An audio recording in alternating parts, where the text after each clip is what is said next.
This will be a day long remembered. Now I am the master. Welcome to another episode of Legends and Theories. To clarify, first I'm only talking about shows that took place on Earth 1 that happened when The Flash Season 3 began. This includes Arrow, The Flash, and Legends of Tomorrow. The rest of the shows, including Batwoman, Black Lightning, Supergirl, Superman and Lois, and more, will not be counted for this theory. And it really isn't a theory for at least 2 of the 3 shows, since for The Flash and Legends of Tomorrow, it has been all but confirmed. What I mean by this is, if you look at The Flash and Legends of Tomorrow, the same with all the other shows, the events of the previous season always lead into some way into the events of the next season. On The Flash, it's very obvious how this happens.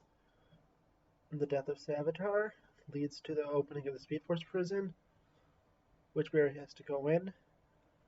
This is taken advantage by DeVoe, who lets Barry out of the Speed Force, enacting his plans years earlier than it was supposed to happen. Since this happens, Cicada becomes a person earlier on in the timeline, which makes his first kill happen earlier, which leads to all the Nora stuff with Thawne, which leads to State of Crisis being moved earlier, and eventually leads into the threats for Season 6 with Bloodwork, and of course later on with Mirror Master 2. Just to clarify, since there's 2 Mirror Masters now, since it's pretty clear with The Flash, you might be wondering how it works for Legends of Tomorrow and Arrow.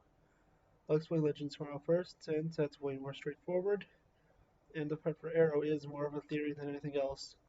Legends of Tomorrow is confirmed since Eobard Thawne is the villain of Season 2, and is being directly affected by being brought back by the Flash after he created Flashpoint, and is trying to escape Black Flash because of him being from an alternate timeline that shouldn't exist. By defeating Thawne, they break time, which releases the time demon Malice, and defeating Malice unleashes Neuron.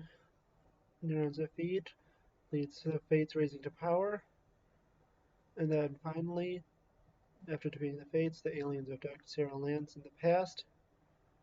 Now, if you logically look at it, if Barry didn't change the timeline and create Flashpoint, Legends of Tomorrow would be a completely different show, with every season besides Season 1 being changed completely, since they're all effects of Flashpoint.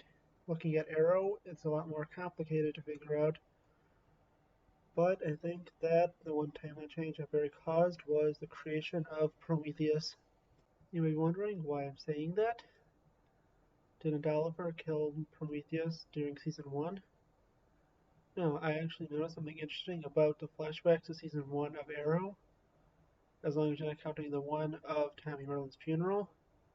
If you look at the ones that are set directly inside of Arrow Season 1, not after the finale, you will notice they only happen immediately after a big timeline change has happened. With the kidnapping of Oliver's son William, the man who did it was shown to do it during a flashback that happened immediately after Crisis on Infinite Earths, which had major timeline changes to the Arrowverse. And more importantly for this video, Prometheus was shown to have his origins after Flashpoint was created, which is very interesting when you think about it.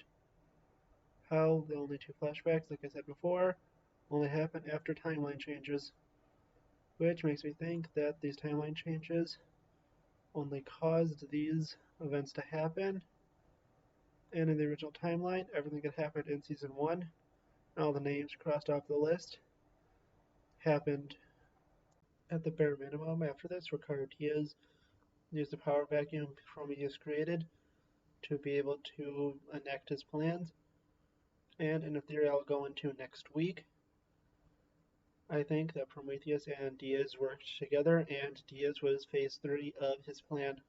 Diaz's first defeat led to Oliver going to jail, which eventually led to Emeko and the Ninth Circle, which led into Crisis, which we of course said was created by the Flash, and the timeline changes taking place there, and eventually led to Oliver's death and the series finale.